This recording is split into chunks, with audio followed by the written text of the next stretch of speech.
الحمد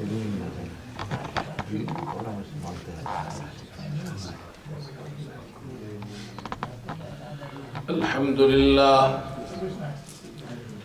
نحمده ونستعينه ونستغفره ونؤمن به ونتوكل عليه ونعوذ بالله من شرور أنفسنا ومن سيئات أعمالنا من يهده الله فلا مضل له ومن يضلله فلا هادي له ونشهد أن لا إله إلا الله وحده لا شريك له ونشهد أن سيدنا وحبيبنا ومولانا محمدًا عبده ورسوله صلى الله تعالى على خير خلقه محمد وآله وأصحابه أجمعين أما بعد فأعوذ بالله من الشيطان الرجيم بسم الله الرحمن الرحيم سبحان الذي أسرى بعبده ليلا من المسجد الحرام إلى المسجد الأقصى الذي باركنا حوله لنريه من آياتنا إنه هو السميع البصير صدق الله مولانا العظیم۔ بزرگان محترم اور برادران عزیز، سورہ اسراء کی پہلی آیت آپ حضرات کے سامنے تلاوت کی گئی ہے، اور اس آیت کو سن کر یقیناً آپ حضرات یہ سمجھ گئے ہوں گے کہ اس آیت کا تعلق واقعہ معراج سے ہے، اور عام طور پر ہمارے یہاں مشہور یہ ہے کہ واقعہ معراج 27 رجب کو یہ واقعہ ہوا ہے،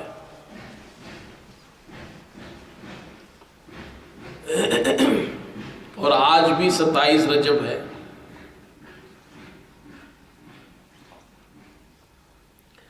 لیکن 27 رجب ہمارے یہاں مشہور تو ہے یہ تاریخ واقعہ معراج کے حوالے سے، لیکن یہ کوئی اوتھینٹک بات نہیں ہے،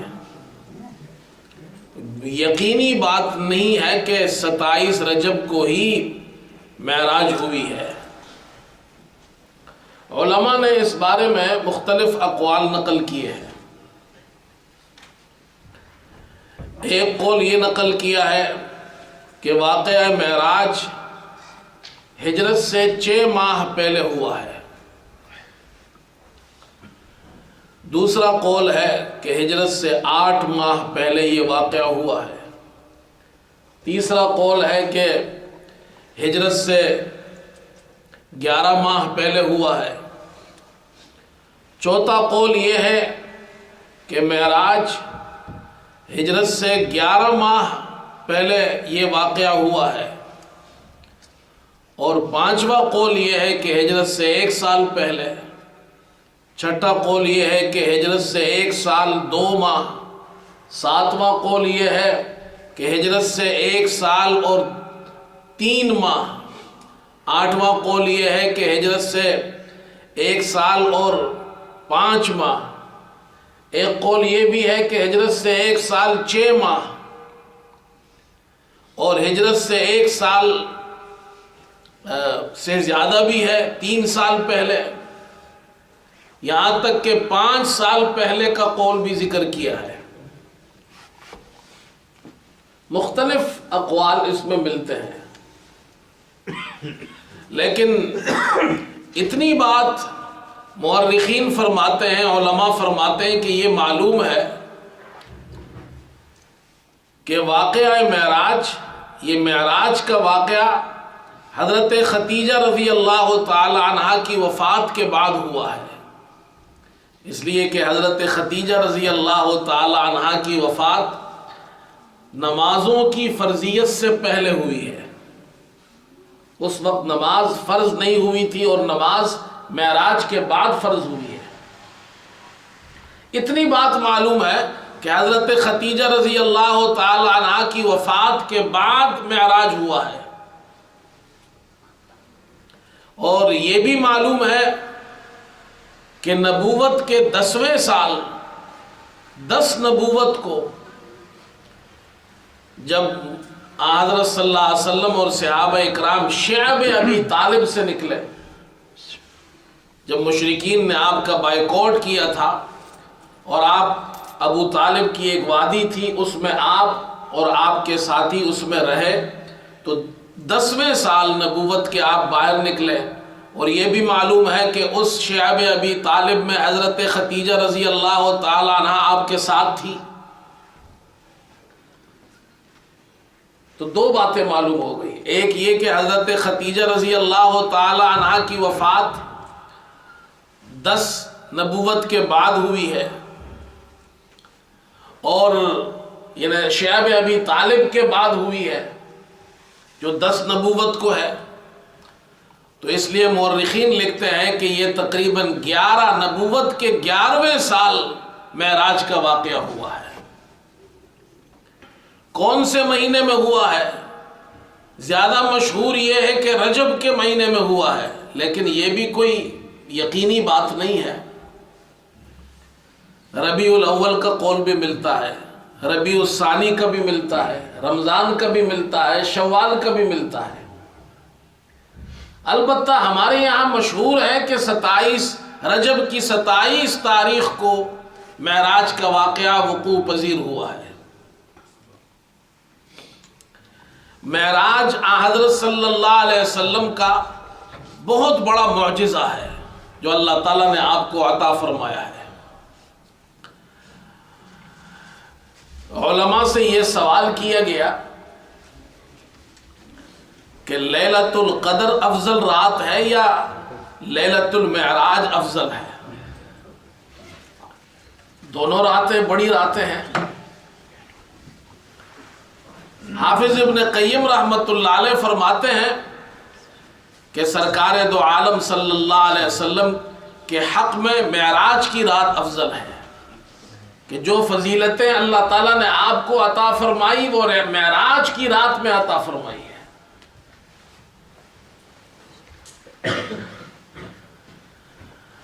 اور وہ ایسی رات ہے کہ ایک مرتبہ آئی، معراج ایک مرتبہ ہوا آپ صلی اللہ علیہ وسلم کو، اللہ تعالیٰ نے آپ کو وہ مقام عطا فرمایا جو آپ سے پہلے کسی نبی کو نہیں ملا۔ تو آپ کے حق میں سب سے افضل رات معراج کی رات ہے، اور آپ کی امت کے حق میں سب سے افضل رات لیلۃ القدر کی رات ہے۔ خیر من الف شہر، جو 1000 مہینوں سے زیادہ بہتر ہے اور ہر سال آتی ہے۔ تو لیلۃ القدر بھی مبارک رات، لیلۃ المعراج بھی مبارک رات ہے۔ لیلۃ المعراج میں یہ واقعہ آپ حضرات سنتے رہتے ہیں۔ حضرت صلی اللہ علیہ وسلم کو اللہ تعالیٰ نے رات کے ایک مختصر وقت میں، قلیل وقت میں، مسجد حرام سے مسجد اقصی اور مسجد اقصی سے اوپر آسمانوں سے اوپر 7ویں آسمان سے اوپر سدرۃ المنتہا، اور پھر اپنا قرب، مقام قرب اللہ تعالیٰ نے وہاں تک یہ سیر کرائی ایک رات میں، اور وہاں سے واپس پھر آپ کو رات کے اسی رات میں آپ کو دوبارہ مکے میں آپ کے بستر پر پہنچا دیا۔ اس لیے یہ معراج، مسلمانوں کا عقیدہ یہ ہے کہ معراج جسمانی معراج ہوئی ہے، منامی معراج نہیں ہے یہ۔ یعنی نیند میں اور خواب کی معراج نہیں ہے. خواب میں تو ہر آدمی جا سکتا ہے، ہر آدمی دیکھ سکتا ہے. اللہ تعالیٰ نے آپ کو آپ کے جسم کے ساتھ جسمانی معراج عطا فرمائی ہے. اسی لیے اس آیت کے شروع میں اللہ تعالیٰ نے یہ لفظ ذکر فرمایا، فرمایا سبحان الذی اسریٰ بعبدہ لیلا من المسجد الحرام الی المسجد الاقصی. پاک ہے وہ ذات جس نے اپنے بندے یعنی محمد صلی اللہ علیہ وسلم کو سیر کرائی، رات کے وقت میں لے گئے آپ کو مسجد حرام سے مسجد اقصی تک. سبحان، پاک ہے وہ ذات. یہاں سے ابتدا ہوئی. اللہ تعالیٰ ہر قسم کی کمزوری سے پاک ہے. اللہ کی قدرت میں، طاقت میں ہے کہ اللہ اپنے بندے محمد صلی اللہ علیہ وسلم کو رات کے قلیل وقت میں آسمانوں کے اوپر لے جائے اور واپس پھر لے آئے. اللہ کی قدرت سے کوئی چیز باہر نہیں ہے. اس لیے تم اس پر تعجب مت کرو کہ یہ کیسے ہوا ہے، یہ میرے اللہ نے کیا ہے.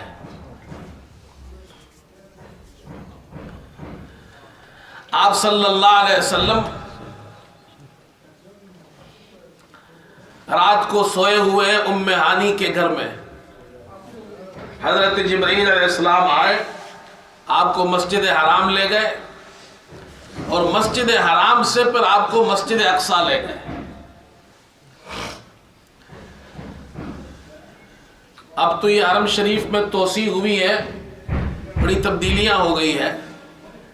پہلے جب ہم جایا کرتے تھے تو وہاں جو ساتھی تھے وہ ہمیں وہ جگہ بتاتے تھے. یہ حضرت ام ہانی کا گھر تھا جہاں، وہ حرم شریف کے اندر ہی ہے اب تو وہاں سے رسول کریم صلی اللہ علیہ وسلم مسجد حرام میں اور پھر مسجد اقصی تشریف لے گئے. اللہ تعالیٰ نے یہ سیر کرائی، اس کو کہتے اسراء. اور جو آپ کی سیر مسجد اقصی سے اوپر ہوئی ہے اس کو کہتے معراج. یہ دو سیر ہے، ایک زمینی سیر ہے، ایک آسمانی سیر ہے. زمینی سیر کو اسراء کہتے ہیں، آسمانی سیر کو معراج کہتے ہیں. براق لایا گیا، یہ جنت کا جانور ہے. احادیث مبارکہ میں اس کا ذکر آیا ہے. آپ صلی اللہ علیہ وسلم کو حضرت جبرائیل علیہ السلام نے براق پر بٹھایا اور پھر وہاں سے آپ مسجد اقصی تشریف لے گئے. اور کہا جاتا ہے کہ براق کی رفتار اتنی تیز تھی کہ ایک قدم جب وہ اٹھاتا تو دوسرا قدم منتہائے نظر پر اس کا پڑتا تھا. اتنی تیز رفتار. آپ صلی اللہ علیہ وسلم نے اس سفر میں بہت سے عجائبات دیکھے، بہت سی جگہ دیکھی، آپ نے بہت سے مقامات دیکھے، زمینی بھی آسمانی بھی. اللہ تعالیٰ نے اس کا ذکر قرآن میں کیا ہے. فرمایا سبحان الذی اسریٰ بعبدہ لیلا من المسجد الحرام الی المسجد الاقصی الذی بارکنا حولہ لنریہ من آیاتنا انہ هو السمیع البصیر. پاک ہے وہ ذات جس نے اپنے بندے کو رات کے مختصر وقت میں مسجد حرام سے مسجد اقصی تک سیر کرائی. وہاں تک اللہ لے گیا. اللہ فرماتے جس کے ارد گرد ہم نے برکت رکھی ہے، مسجد اقصی، اس کے ارد گرد میں اللہ تعالیٰ نے برکات رکھی ہے. یہ انبیاء علیہ السلام کا مسکن ہے. جتنے بھی انبیاء آئے ہیں زیادہ تر انبیاء ملک شام میں آئے ہیں. اور اللہ فرماتے لنریہ من آیاتنا، تاکہ ہم انہیں اپنی آیات، اپنی نشانیاں دکھائیں. مسجد اقصی آپ پہنچے اور وہاں حضرت جبرائیل علیہ السلام نے براق کو باندھ دیا. آج بھی وہ جگہ محفوظ ہے. گزشتہ سال الحمدللہ ہم گئے تھے فلسطین، مسجد اقصی، اور وہاں جس جگہ رسول کریم صلی اللہ علیہ وسلم کا براق باندھا گیا تھا اس جگہ ایک مسجد بنائی گئی ہے، اس کا نام ہے مسجد براق. اور پھر وہاں سے آپ کا سفر آسمانوں کی طرف ہوا ہے. اور ایک عجیب بات وہاں کے لوگ، فلسطین کے لوگ یہ کہتے ہیں، وہ کہتے ہیں کہ دیکھیں یہ جو جگہ ہے، کہتے ہیں یہاں آسمانی دروازہ ہے. کہتے ہیں اللہ نے حضرت عیسیٰ علیہ السلام کو آسمانوں پر اٹھایا تو وہیں سے اٹھایا، وہ بھی اس ارض مبارک میں تھے، ارض مقدس میں تھے. اور رسول کریم صلی اللہ علیہ وسلم کو اللہ تعالیٰ نے معراج پہ بلایا تو مکے سے نہیں اٹھایا، مسجد اقصی اور مسجد اقصی سے اٹھایا. یہ مسجد اقصی پہاڑی کے اوپر ہے، نیچے ایسی وادی ہے، پھر دوسری پہاڑی ہے، اس کو جبل زیتون کہتے ہیں، ماؤنٹ اولیو. عیسائی لوگ وہاں آتے ہیں، بڑی تعداد میں آتے ہیں اور اس مقام کی زیارت کے لیے آتے ہیں. ان کا عقیدہ یہ ہے کہ اس جبل سے، اس پہاڑ سے عیسیٰ علیہ السلام کو آسمانوں پر اٹھایا گیا ہے. ہم میں اور ان میں فرق یہ ہے، ہم کہتے ہیں عیسیٰ علیہ السلام کو پھانسی اور سولی نہیں دی گئی، سولی پر نہیں چڑھایا گیا، نہ انہیں قتل کیا گیا. اور جب یہود نے ان کے قتل کا ارادہ کیا تو اللہ تعالیٰ نے انہیں بحفاظت آسمانوں پر اٹھا لیا.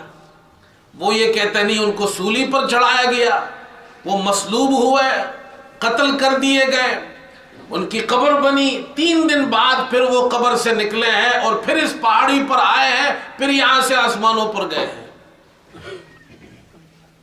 بہرحال یہ وہ زمین ان کے لیے بھی بڑی مبارک زمین ہے، مسلمانوں کے لیے بھی ہے، یہود کے لیے بھی ہے.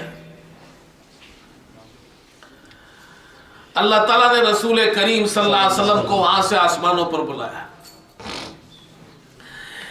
یہ جو سیر ہوئی ہے، اس سیر میں انبیاء علیہ السلام سے آپ کی ملاقات ہوئی ہے. پہلے آسمان پر پہنچے، حضرت آدم علیہ السلام سے ملاقات ہوئی، انہوں نے آپ کو مرحبا کہا، مرحباً بالابن الصالح والنبی الصالح، مرحبا ہو فرزند صالح اور نبی صالح. دوسرے آسمان پر آپ پہنچے، حضرت جبریل علیہ السلام نے آپ سے فرمایا یہ حضرت یحییٰ، حضرت عیسیٰ اور یحییٰ علیہ السلام ہے. انہوں نے آپ کو مرحبا کہا، مرحباً بالاخ الصالح والنبی الصالح، مرحبا ہو نیک بھائی، نیک نبی. پھر اس سے تیسرے آسمان پر پہنچے، حضرت یوسف علیہ السلام نے مرحبا کہا، مرحباً بالاخ الصالح والنبی الصالح. اس کے بعد چوتھے آسمان پر پہنچے، حضرت ادریس علیہ السلام سے ملاقات ہوئی، انہوں نے کہا مرحباً بالاخ الصالح والنبی الصالح. اس کے بعد پانچویں آسمان پر پہنچے، حضرت ہارون علیہ السلام نے مرحبا کہا. اس کے بعد چھٹے آسمان پر پہنچے، حضرت موسیٰ علیہ السلام نے مرحبا کہا. ساتویں آسمان پر پہنچے، حضرت ابراہیم علیہ السلام نے مرحبا کہا. انبیاء علیہ السلام سے 7 آسمانوں پر ملاقات ہو رہی ہے. انبیاء تو اللہ نے بہت سے بھیجے ہیں، بہت سے انبیاء آئے ہیں، لیکن 7 آسمانوں پر 7 انبیاء، 8 انبیاء، حضرت یحییٰ بھی ان میں 8 انبیاء آپ کا استقبال کر رہے ہیں، آپ کو مرحبا کہہ رہے ہیں. اس میں کیا حکمت ہے؟ یہ مخصوص انبیاء، اس میں کیا حکمت ہے؟ علماء نے بڑی عجیب بات لکھی ہے. وہ فرماتے ہیں آدم علیہ السلام سے ملاقات ہوئی تو اللہ تعالیٰ نے آپ کو اس میں یہ اشارہ اس طرف فرمایا، اشارہ اس طرف دیا گیا کہ آدم علیہ السلام سے ملاقات میں اس بات کی طرف اشارہ ہے کہ جس طرح آدم علیہ السلام کی ہجرت آسمان سے زمین کی طرف ہوئی ہے، آپ کی ہجرت مکے سے مدینے کی طرف ہوگی. عیسیٰ علیہ السلام اور ان کے ساتھ یحییٰ علیہ السلام بھی ہے، تو عیسیٰ علیہ السلام سے ملاقات میں اشارہ اس بات کی طرف ہے جس طرح ان کی قوم نے، یہود نے ان کو اذیت پہنچائی، تکلیف پہنچائی، اسی طرح آپ کی قوم نے، مشرکین مکہ نے، انہوں نے آپ کو اذیت پہنچائی، آپ کو تکلیف پہنچائی۔ اللہ نے جس طرح حضرت عیسیٰ علیہ السلام کی حفاظت فرمائی، اللہ آپ کی بھی حفاظت فرمائے گا۔ حضرت یوسف علیہ السلام سے ملاقات ہوئی، اشارہ اس بات کی طرف ہے ان کے بھائیوں نے انہیں بڑا ستایا، لیکن جب وہ آخر میں حکومت ان کی بنی، بھائیوں کو معاف کر دیا۔ اللہ نے اشارہ اس کی طرف فرمایا آپ کے بھائی خاندانوں والے مکے میں آپ کو ستا رہے ہیں، ایک دن آپ کی حکومت بنے گی اور آپ بھی ان کو معاف فرما دیں گے۔ مکہ فتح ہوا، آپ نے مشرکین مکہ کو معاف فرما دیا۔ حضرت ادریس علیہ السلام سے ملاقات ہوتی ہے، اس میں اشارہ اس بات کی طرف، سب سے پہلے خط و کتابت ادریس علیہ السلام نے شروع کی، اشارہ اس بات کی طرف ہے ایک وقت آئے گا کہ آپ دنیا کے بڑے بڑے بادشاہوں کو، سلاطین کو، سپر پاور حکومتوں کو خطوط بھیجیں گے، خطوط لکھیں گے، اسلام کی دعوت ان کو دیں گے۔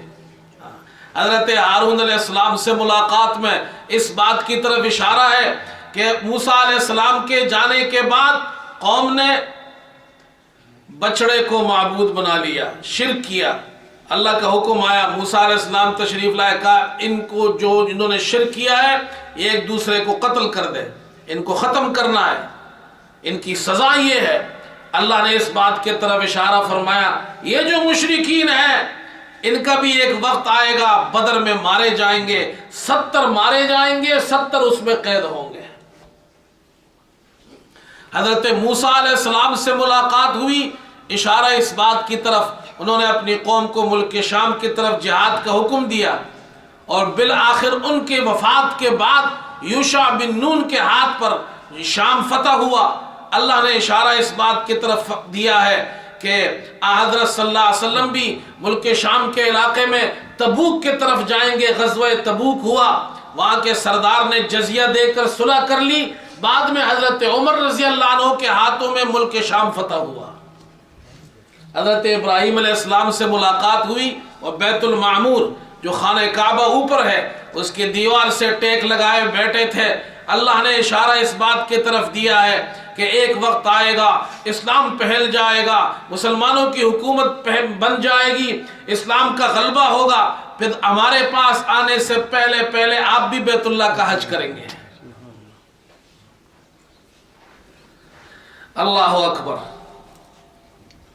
وہاں سے آپ آگے تشریف لے گئے، سدرۃ المنتہا پہنچے۔ سدرہ بیری کے درخت کو کہتے ہیں، اور منتہا اس لیے کہتے ہیں کہ اوپر سے جو احکامات آتے ہیں وہ وہاں پر پہنچتے ہیں، وہاں سے پھر نیچے آتے ہیں، اور نیچے سے جو کچھ جاتا ہے وہ سدرۃ المنتہا تک پہنچتا ہے، تو اس لیے اس کو سدرۃ المنتہا کہتے ہیں۔ اس کے بعد مقام صریف الاقلام، ایک وہ مقام ہے کہ جہاں فرشتے لوح محفوظ میں اللہ تعالیٰ کے جو احکامات ہیں اللہ کے حکم سے اس کو لکھتے ہیں، تو صریف الاقلام قلم کی آوازوں کو کہا جاتا ہے، قلم کی آواز کو۔ اور سدرۃ المنتہا کے پاس آپ نے جنت بھی اللہ نے آپ کو دکھائی، جہنم بھی اللہ نے آپ کو دکھائی۔ حضرت جبریل علیہ السلام آپ کے ساتھ ہے، اور پھر اللہ تعالیٰ نے آپ کو اور اونچا مقام عطا فرمایا، اپنے پاس بلوایا۔ حضرت جبریل علیہ السلام وہاں ٹھہر گئے۔ آپ صلی اللہ علیہ وسلم نے حضرت جبریل سے پوچھا، اے جبریل اب ہمیں یہاں چھوڑ رہے ہو؟ فرمایا اللہ کے رسول اس سے آگے جانے کی ہمیں اجازت نہیں ہے۔ اسی لیے تو علامہ اقبال نے کہا تھا سبق ملا ہے یہ معراج مصطفیٰ سے مجھے کہ عالم بشریت کی زد میں ہے گردو، نور نیچے رہ گیا بشر اوپر چلا گیا۔ نورانی مخلوق نیچے ہے اور بشر اوپر ہے، اللہ نے اوپر تک پہنچایا۔ پھر 5 نمازیں فرض ہوئی، اور 5 نمازوں کی فرضیت اس طرح ہوئی کہ پہلے 50 نمازیں فرض ہوئی۔ آپ واپس آئے تو موسیٰ علیہ السلام سے ملاقات ہوئی، انہوں نے کہا جی اس سے کم کروا لیجئے. میں نے اپنی قوم کو دیکھا تھا یہ نہیں پڑھ سکیں گے، آپ واپس تشریف لے گئے، اس میں تخفیف ہوئی، کم ہوئی، یہاں تک کہ 5 رہ گئے. پھر آپ نے فرمایا نہیں اب میں اور نہیں جا سکتا. یہ 5 نمازوں کا تحفہ معراج کا تحفہ ہے. یہ مسلمانوں کے لیے روحانی معراج ہے. اور رسول کریم صلی اللہ علیہ وسلم جب معراج سے واپس تشریف لائے مسجد اقصی تو آپ نے وہاں نماز پڑھائی. بعض علماء کہتے ہیں کہ وہ نفلی نماز تھی، بعض کہتے ہیں فجر کی نماز تھی. اور آپ کے مقتدی انبیاء تھے، جتنے انبیاء تھے اللہ نے ان کو بھیج دیا. حضرت جبریل علیہ السلام نے آپ کو آگے کھڑا کیا، آپ نے نماز پڑھائی. اسی لیے آپ کو امام الانبیاء کہا جاتا ہے. تمام انبیاء نے آپ کے پیچھے نماز پڑھی. دنیا کے اندر مسجد اقصی وہ واحد مسجد ہے جس میں تمام نبیوں نے نماز پڑھی ہے. یہ اعزاز کسی اور مسجد کو نہیں ملا ہے، اور سرکار دو عالم صلی اللہ علیہ وسلم کی اقتداء میں پڑھی ہے. اور یہ نماز واقع معراج کے واپسی میں ہوا ہے. یہ جو جماعت کی نماز آپ نے پڑھائی معراج کی واپسی میں. بعض لوگوں نے لکھا ہے کہ معراج پہ جاتے ہوئے یعنی آسمانوں پر جانے سے پہلے آپ نے نماز پڑھائی ہے، لیکن صحیح بات یہ ہے کہ واپسی میں پڑھائی ہے. اس لیے کہ جب آپ کی آدم علیہ السلام سے ملاقات ہوئی تو جبریل علیہ السلام نے تعارف کروایا یہ آدم علیہ السلام ہے، اور یہ عیسیٰ علیہ السلام ہے، یہ یوسف علیہ السلام ہے، یہ ادریس علیہ السلام ہے.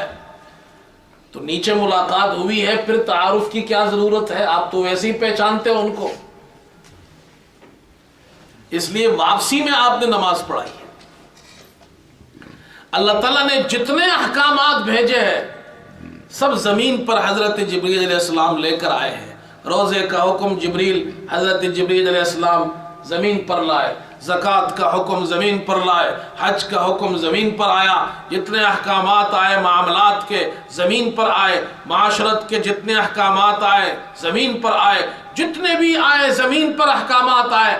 لیکن ان میں سے ایک حکم ایسا ہے نماز کا کہ حضرت جبریل علیہ السلام نماز کا حکم لے کر زمین پر نہیں آئے، بلکہ زمین سے آپ کو لے کر آسمانوں پہ لے گئے، اور وہاں اللہ سے ملاقات ہوئی اور اللہ نے آپ کو نمازوں کا تحفہ عطا فرمایا. میرے دوستو، اسی لیے رسول کریم صلی اللہ علیہ وسلم نے فرمایا مسلمان اور کافر کے درمیان فرق نماز سے ہے. نماز ہماری پہچان ہے، نماز مسلمان کی پہچان ہے. مسلمان کی پہچان نماز سے ہوتی ہے. اللہ نہ کرے، ایک مثال دے رہا ہوں، معاشرے میں مسجد نہ ہو،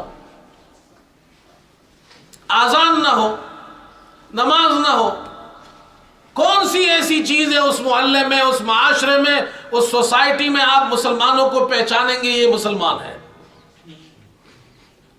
ہماری پہچان ہی مسجد ہے، ہماری پہچان نماز سے ہوتی ہے، ہماری پہچان اذان سے ہوتی ہے.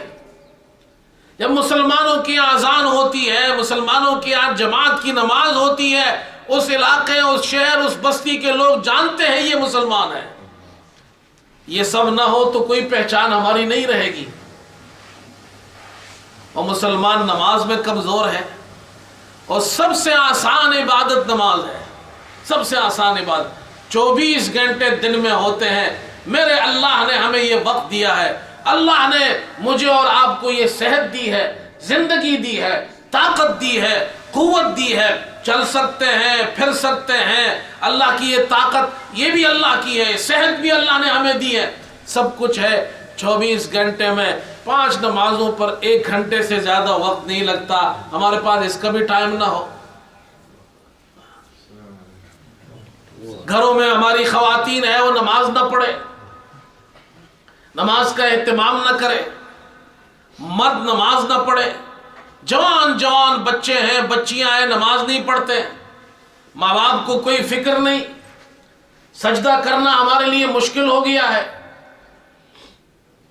10 منٹ سے زیادہ نماز پر وقت نہیں لگتا. اللہ نے ایسی آسان عبادت دی ہے.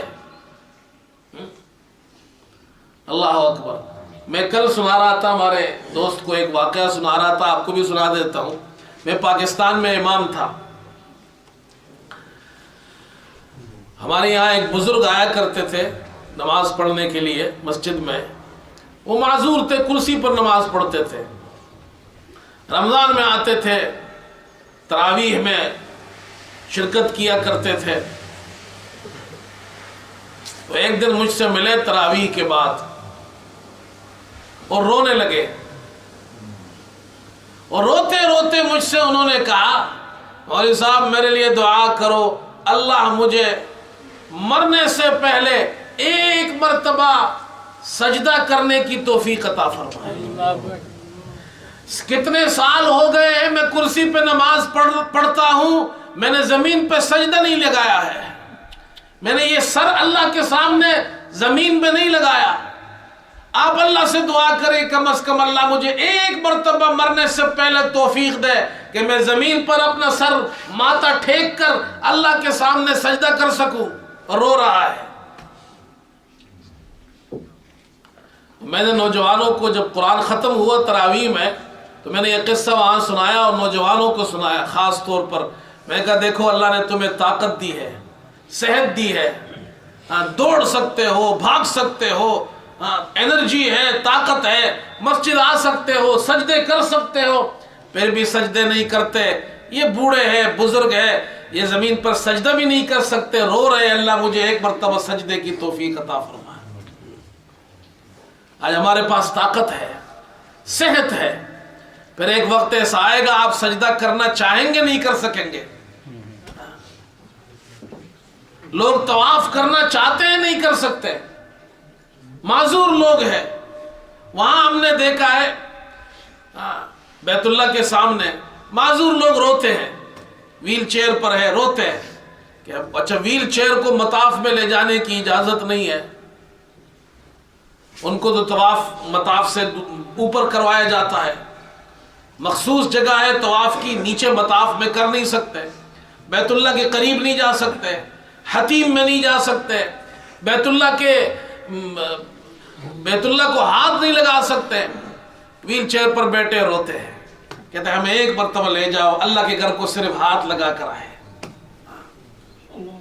آج اللہ نے طاقت دی ہے, آپ چل سکتے ہیں, پھر سکتے ہیں, مسجد حرام جا سکتے ہیں, نماز پڑھ سکتے ہیں, طواف کر سکتے ہیں, بیت اللہ کو ہاتھ لگا سکتے ہیں, حتیم کے اندر جا سکتے ہیں. اس پر اللہ کا شکر کرو. ایسا وقت آئے گا بوڑھے ہو جائیں گے, کمزور ہو جائیں گے, چل پھر نہیں سکیں گے, پھر روئیں گے اللہ ہمیں اتنی طاقت دے تیرے گھر کو ہاتھ لگا سکے, ہمیں اتنی طاقت دے کہ ہم نماز پڑھ سکے. یہ اللہ کا انعام ہے. نماز کا اہتمام کرو میرے دوستو, نماز کو مت چھوڑو. 5 نمازیں اللہ نے فرض کی ہے اور ثواب ملتا ہے 50 نمازوں کا, 10 گنا زیادہ ثواب ملتا ہے. نمازیں آپ 5 پڑھتے ہیں اور ثواب ملتا ہے 50 کا. آپ مسجد آ سکتے ہیں تو مسجد آئے. میں تو یہاں ساتھیوں سے کہتا ہوں جو حضرات جاب کرتے ہیں وہ بھی کم از کم ایک نماز مسجد میں پڑھیں. آپ رات کو آتے ہیں کام سے, مغرب میں عشاء میں ایک نماز مسجد میں پڑھو. مسجد میں نماز گھر کی نماز سے 27 درجے زیادہ افضل ہے.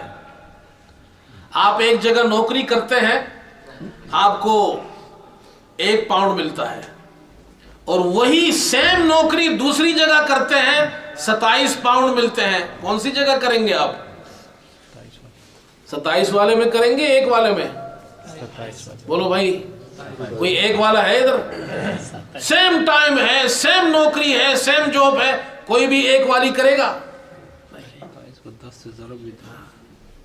27 درجے آپ کو اللہ تعالیٰ زیادہ ثواب عطا فرماتا ہے. کون سا مشکل کام ہے؟ گاڑی بھی ہمارے پاس ہے, پاؤں بھی ہمارے پاس ہے, اور پھر اللہ کتنا دینے والا ہے. ہمیں لینا نہیں آتا, یقین کرے, میں اکثر کہتا ہوں کہ ہم مسلمان ایسے ہیں، ہم دنیا کمانا جانتے ہیں، آخرت کمانا نہیں جانتے. ہم دنیا کے تاجر ہیں، آخرت کے تاجر نہیں ہیں. ہمیں بزنس کرنی آتی ہی نہیں ہے، ہمیں تجارت آتی ہی نہیں ہے. آپ اپنے گھر سے نکلتے ہیں وضو کر کے نماز کے لیے، رسول کریم صلی اللہ علیہ وسلم نے فرمایا ایک قدم جب مسلمان اٹھاتا ہے، ایک قدم اٹھاتا ہے، اس کو ہر ایک قدم اٹھانے پر اللہ ایک نیکی عطا فرماتا ہے، ایک گناہ معاف کر دیتا ہے، ایک درجہ بلند کر دیتا ہے. پیدل چلنے پر ثواب ہے، مسجد میں آنے پر ثواب ہے، نماز کے لیے انتظار میں بیٹھنے پر ثواب ہے، نماز پڑھنے میں ثواب ہے زیادہ جماعت کے ساتھ. جو ہماری خواتین ہیں وہ گھروں میں نماز کا اہتمام کریں، اپنے بچوں اور بچیوں کو ان کو نمازی بنائیں. جب یہ بچے چھوٹے ہوتے ہیں تب تو ہم گھروں میں ان کو نماز پڑھواتے نہیں ہیں، سکھاتے نہیں ہیں. جب بڑے ہو جاتے ہیں پھر کہتے ہیں مولوی صاحب دعا کرو میرا بچہ ٹھیک ہو جائے. کہاں سے ٹھیک ہوگا؟ نہ آپ کبھی مسجد لاتے ہیں ان کو، نہ جناب کیا ابھی کبھی آپ نے ان کو قرآن سکھایا ہے، نہ آپ نے ان کو نماز سکھائی ہے. گھر کا ماحول ٹھیک ہو تو آپ کا بچہ وزیر اعظم بھی بن جائے وہ نمازی ہوگا، وہ قرآن پڑھنے والا ہوگا. اور ترکی کا حکمران، اس کی قرآت سنی ہے آپ نے؟ اتنا بہترین قرآن پڑھتا ہے جیسے قاری قرآن پڑھ رہا ہو، تجوید کے ساتھ قرآن پڑھتا ہے وزیر اعظم، صدر ہے وہ اپنے ملک کا، اپنے ملک کا صدر ہے اور قرآن پڑھتا ہے، تلاوت کرتا ہے. اور اللہ معاف فرمائے ہمارے یہاں تو ایسے بھی ہے جن کو قل واللہ احد پڑھنی نہیں آتی. وہ قصور ان کا ہے لیکن ان سے زیادہ ان کے ماں باپ کا قصور ہے. ان بیچاروں کو نہ سورہ فاتحہ آتی ہے، نہ ان کو جنازے میں کھڑا ہونا نہیں آتا، جنازے میں ہاتھ کیسے باندھتے یہ نہیں معلوم. بڑے بڑے تعلیم یافتہ لوگ، نماز پڑھنی نہیں آتی ان کو، جنازہ پڑھنا نہیں آتا ہے، ہاتھ باندھنا نہیں آتا، امام کے ساتھ جماعت میں کیسے شریک ہو یہ نہیں پتا ان کو، وضو کرنا تک نہیں آتا. ایک نوجوان ملا وضو کر رہا تھا، کونیاں خشک تھی، 6 فٹ کا نوجوان، کونیاں اس کی خشک، وہ میرے ساتھ وضو کر رہا ہے اور ہاتھ دھوتا ہے، کونیاں خشک رہ گئی. میں نے کہا بھائی یہ کونیاں بھی خشک نہیں رہنی چاہیے، اگر آپ کی کونیاں خشک رہ گئی، پورا وضو نہیں کیا تو وضو نہیں ہوا، وضو نہیں ہوا تو نماز نہیں ہوئی آپ کی. لیکن اس کو کوئی پرواہ نہیں تھی، اس لیے کہ اس کو بچپن میں سکھایا نہیں گیا ہے، اس کو بتایا نہیں گیا ہے وضو کیسے کرتے ہیں. یہ ہر ماں باپ کی ذمہ داری ہے اپنے بچے کو وضو کرنا سکھائے، اپنی بچی کو سکھائے، ان کو نماز سکھائے، ان کو قرآن سکھائے.